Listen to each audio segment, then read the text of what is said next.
So I wrote my first book, and within 24 hours of sharing it with my audience, it became a bestseller. It took me 15 months from idea and outline to finished published product. And today I am sharing the top 10 lessons I learned as a first-time author to becoming a bestseller.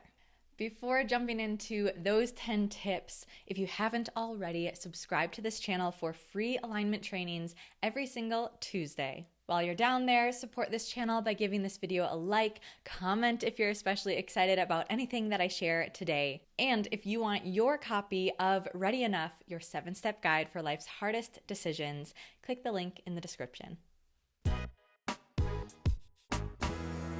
My name is Maren Lauka, and after receiving my master's degree in positive developmental psychology, I combined my academic traditional path to the certifications I had been receiving along the way in life coaching and yoga to create my business, Yes And, wherein I have supported hundreds of clients to clarify what they really are passionate about so that they can break through those fears and limiting beliefs to own their potential and experience a life of greater balance, fulfillment, and holistic success. And although I am a coach for hundreds of clients, although I am a best-selling author with an area of expertise, I, of course, am always learning as well. And let me tell you, this book writing process was definitely a learning experience for me. So let's jump into these 10 tips that you can apply either if you are an author or if you are in pursuit of any big goal. For simplicity's sake, I have broken these tips down into 2 categories. The first is getting it done.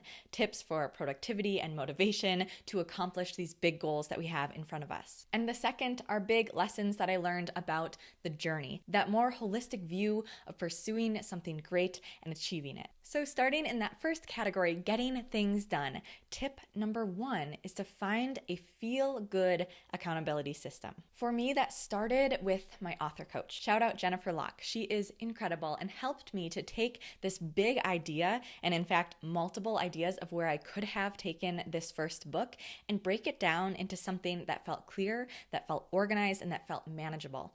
Furthermore, because I had her for the first 6 months of writing this book, I had an accountability partner to check in if I had completed these little baby goals along the way. Did I write the first section? Have I been editing along the way? Once I was done writing my book, I then hired a publishing course, and that included coaches as well, to hold me accountable to this final step, taking what was a Word document and turning it into a published book. I have confidence in myself that I would have published that book eventually. However, without that course, without that type of accountability, it would have taken a lot longer. And for you, these accountability systems might look a little different. Maybe setting personal due dates for yourself is all you need to get these little baby steps done along the way. Maybe for you, just having the greater vision, which we'll talk more about later, about where you are headed and why this needs to come into the world or why you want it to come into the world is enough to motivate you and keep you on your game to finish all the way through. Lesson learned number 2 is to break things down into small, bite-sized pieces. And once it's small and bite-sized, make it even smaller. So for me in my membership community, I strive to do this for my members. In every area of alignment, we focus on 1 per month. I break it down into really simple, bite-sized practices. So I'm used to talking about this. And of course, as we have all experienced, implementing our own advice can sometimes be challenging, or maybe we forget to do it. So what I learned along the way is that not only did I have to break it down into, for instance, step 1 is to write the outline, and then I'm going to write the book, and then I'll edit it, and then I'll publish. That's breaking it down into smaller steps. However, even smaller than that, in that writing part, write chapter 1 wasn't even a small enough step. I had to say, I'm going to write the first section of chapter 1. Or I'm going to edit the first section of chapter 5 today and break it down so small that it doesn't feel daunting. That for me was the biggest element, is that if I just had edit chapter 1 on my calendar or on my task list, it felt overwhelming and therefore I wanted to push it off, or it just didn't feel fun to go into. Whereas if I had something smaller, it felt manageable. I felt like I could do it. I was capable. And therefore, I was more excited to go into the work. Furthermore, what breaking it down into these bite-sized small steps means is that you get to celebrate along the way. This is actually a full stage in the 7-step process I talk about in my book, to celebrate. And we often forget to do that, or we wait until it's all completed before celebrating. And if we wait until it's all completed, maybe we'll only end up celebrating once a year. And honestly, that's just not good for our motivation. That's not good for our well-being. To build in these opportunities where you can celebrate because you have things broken down into these bite-sized tasks, and you can celebrate after each of those tasks, propels your motivation and continues the perseverance that is required to finish a big project like writing a book. My third lesson learned is to take boundaried breaks. Matt Diavella is a fellow YouTuber who published a video a while ago that talked about the 2-day rule. Now, this isn't a concrete rule that everyone must adopt. However, the idea behind it is one that I really implemented in the book writing process. So what the 2-day rule means for Matt is that after 2 days, and he was talking specifically about working out, if he takes 2 days of rest, then he can usually get back into it on that 3rd day. But if he takes 3 days of rest or 4 days of rest or extends that out further and further, it's harder to then enter back into the work. So there's a few things to highlight here. 1, rest is vital. Rest is vital, especially when we are in the midst of such a big project. I absolutely had to rest during this process. In fact, around the holidays, I took multiple weeks off of my book editing process because that turned out to be one of the hardest stages of the journey for me. And if there wasn't a boundary on that rest, sometimes that momentum to get back into it can feel really hard or nearly impossible. And so to set a boundary for yourself and to be non-negotiable about that boundary, even if it means, for instance, for me, I had a certain date after the holidays that I was going to get back into editing. I edited maybe one section, potentially even half a section, but I edited something because I had made the deal with myself that I was going to get back into it. And then you can always set another boundaried break. But to stay true to yourself is really important to build that self-trust that we all need in these long journeys and to make sure that your momentum carries on. Lesson learned number 4 is to follow your energy. So especially with big projects that can feel extra daunting and projects that have a pretty linear pathway, right? I need to outline and then write and then edit and then publish. There was some logic to it. I put a lot of pressure on how I should get this done. If you've watched my videos before, if you have read about me on my website, you know that a big part of my coaching is to help you dismantle the shoulds, because oftentimes those shoulds aren't as concrete as we make them out to be in our minds. So for me, what this meant is that eventually I learned I don't necessarily have to write chapter 2 after I write chapter 1.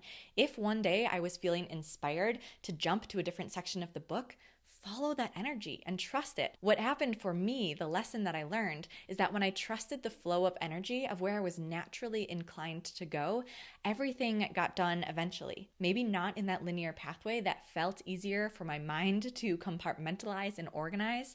However, it still got done, and oftentimes more efficiently than had I sat myself down and forced myself to do what, quote, should be done next instead of what I actually wanted to do in that moment. So to make this a little bit more tangible, going back to that second lesson, breaking things down into small bite-sized pieces, as you have those small bite-sized pieces either in your mind or maybe laid out in front of you, look at that list if you're ever not feeling motivated and ask yourself, what am I willing to do right now? What in this list does sound fun? And can I do that right now? Does it matter that it's what I, quote, should be doing right now or what comes next on this logical linear pathway? What if I just trusted that this is what I want to do right now and therefore run with the energy, and you'll make progress on your journey either way. And the last lesson I will share in terms of getting things done for big projects, such as writing a best-selling book, is to find your why.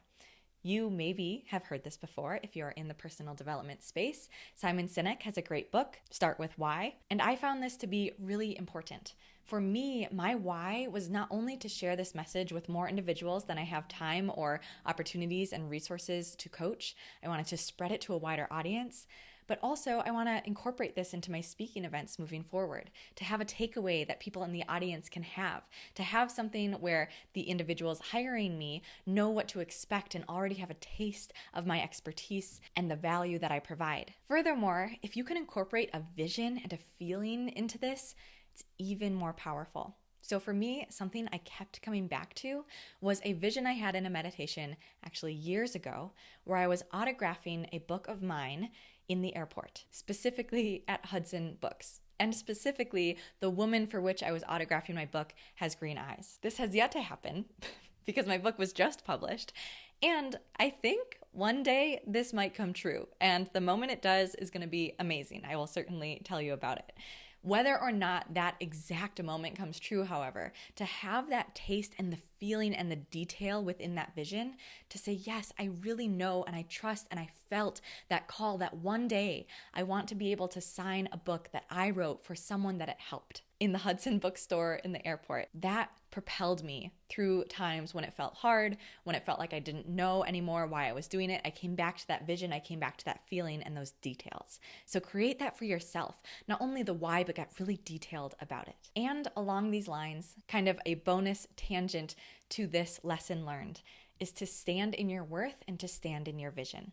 So something that happened to me at the end, and maybe you've seen my Instagram reels kind of making fun of this process, is that I hired one book cover design team who did a wonderful job, but at the end of the day, I just didn't feel like it lived up to the value of my book and that vision, that why, the where I saw this book going and how it could impact others. And although we don't want to judge a book by the cover, sometimes we do. And so I wanted to stand firm and say, these covers are great and they're really not aligned with the value, with the worth, with the level that I see this book going. And so I had to make a tough decision, follow my own guidance within that book, and hire a different team. I spent another $900. That's a significant amount of money to get another cover when I already technically had a cover made. And so along with this why, stay firm, stay true, stay aligned with your why.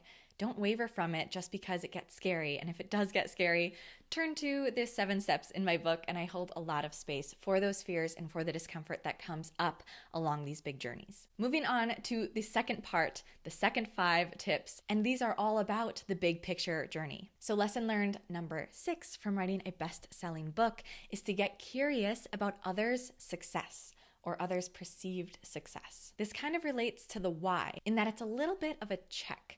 What are you working toward? And is it something that you want, or is it something that you're perceiving from someone else? So something I learned in this publishing process is that becoming an Amazon bestseller is actually quite easy. So I said within 24 hours of releasing my book, I became an Amazon bestseller. And that's because I was really strategic in where I placed my book on Amazon. Some categories on Amazon, you only have to sell 1, 2, 10 copies a day to become a bestseller. That's not that many. And so, yes, I became a bestseller, and absolutely that is something to celebrate. And if I were to have had this bestseller vision on my mind as I was writing this book and held it as this big pedestal, this big, huge, challenging accomplishment, only to realize that it didn't take that much effort to become a bestseller, I imagine my mind would have gone through some hoops. I imagine that would have felt really uncomfortable, and there would have been some tension and some friction because I had put it on this big pedestal, or could have put it on this big pedestal, only to realize it's something else. I experienced something similar months ago when I had my first 10K month as a coach. I had held that on a pedestal, and it turns out that having a 10K month can mean so many different things. And now I look at others who are celebrating 10K months or $1 million years, and I just give a little bit of space to ask, what does that actually mean? Where are they pulling those numbers from? Because sometimes it can mean they made $10,000 in revenue, but after all the expenses and maybe there's some debt associated there actually wasn't any or hardly any profit. And that's what I'm actually caring about. Not the profit, but being able to live a good and balanced life where I feel safe and comfortable and flourishing and abundant, both in what I receive and what I share out with the world. And if all of that money went away, I wouldn't be able to share it out. That's a little bit tangential, but it's coming back to this idea, this lesson learned number 6, which is to challenge or get curious about the success that you are perceiving in your mind, because maybe it is a little bit different than you originally thought. Lesson learned number 7 is that sometimes we do not understand how it all fits together. So trust those instincts, similar to when I was saying follow the energy and what is calling you in this moment. Trust that somehow it fits together even if you don't yet understand. So remember I said with that vision, with my why, I imagined myself signing a book in Hudson Books for someone with green eyes. That came far before I had the opportunity and I had the space, thanks to COVID, to write a book. I didn't even have write a book on my schedule or on my radar until years later. And so to trust the process of, wow, I had this vision, I had this idea, I have this task that I want to do. I don't yet completely understand how it fits together, but can you still trust it and follow it simply because you're called in that direction? And that can be enough, which leads to lesson learned number 8, and that is it does all fit together eventually.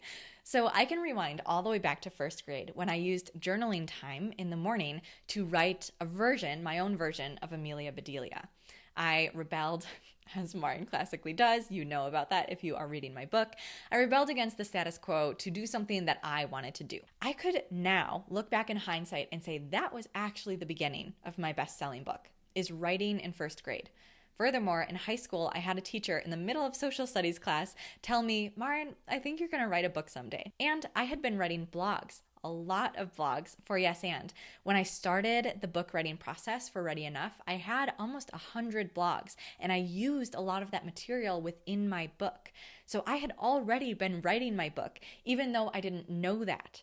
So again, this tip, this lesson is that it all fits together, which can couple with lesson number 7 in that trust it will all fit together and you'll know someday how it all fits together, even if in this moment you don't understand yet why or how. Lesson learned number 9 is a total cliche, and that is it's about the journey. It is not about the end destination.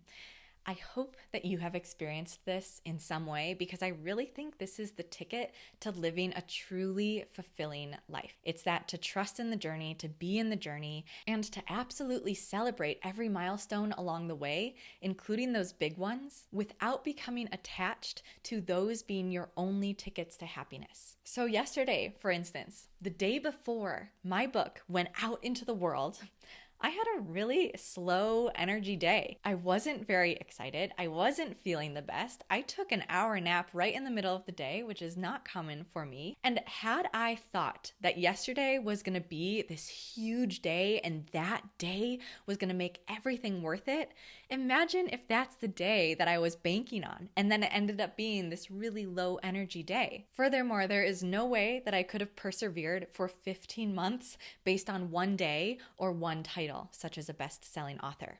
For me, at least, it really required that I enjoyed the process. And this feeds into my final lesson, lesson number 10, which is the end is just another beginning. And this is something that I'm experiencing in real time, and it actually feels really good because I had learned lesson number 9 along the way. It's about the journey. So I've landed here at the end of this journey. I have a book. It is available to the world. It is a bestseller. I am so excited for everyone who is going to read it, for the feedback I'll receive, for the conversations these will start, for the new members that are going to come into this community. And if you can tell by all of those things I'm excited about, those are simply elements of my next journey.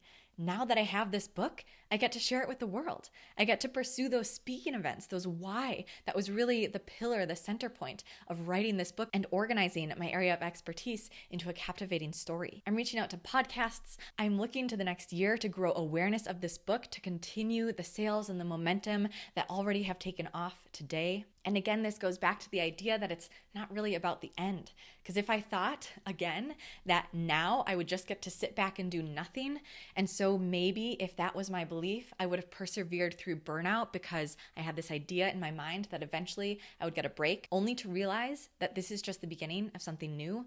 That could have been catastrophic.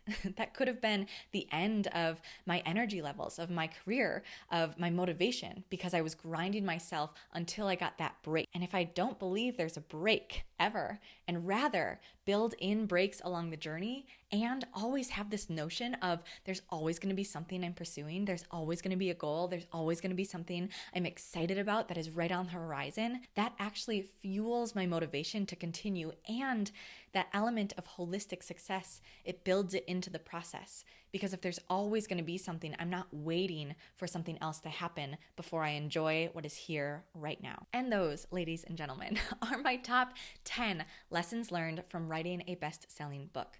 Again, I broke it down, if you want to rewind, into 5 tips on how to get big projects done, how to accomplish those big goals, and then 5 tips on the big picture of what these journeys are all about, at least in my experience. In the description below, you can get this book, Ready Enough, your 7-step guide for life's hardest decisions, and I would be so grateful if you left a review on Amazon after you read it. I will be reading those and replying and thanking you. Reviews are like gold on Amazon, as you know, right? Whenever you purchase a product, you go right to the reviews. So that would be so helpful for the continued momentum of Ready Enough. If you are writing a book, either in the process or maybe you've published one, please tell me below. I want to encourage you. I know how important community and, again, that accountability is. So please let me know and I will definitely check it out. And congratulations. And lastly, if you enjoyed this video, like it, maybe share it with a friend who you want to motivate to write a book or pursue their big goal, and to receive free alignment trainings right here every single Tuesday. Subscribe to this channel below, hit the bell notification to stay accountable to watch these trainings and transform your life one baby step at a time. Next week, I am sharing my decision-making game that came before I wrote the decision-making book. So stay tuned for that, and I will see you then.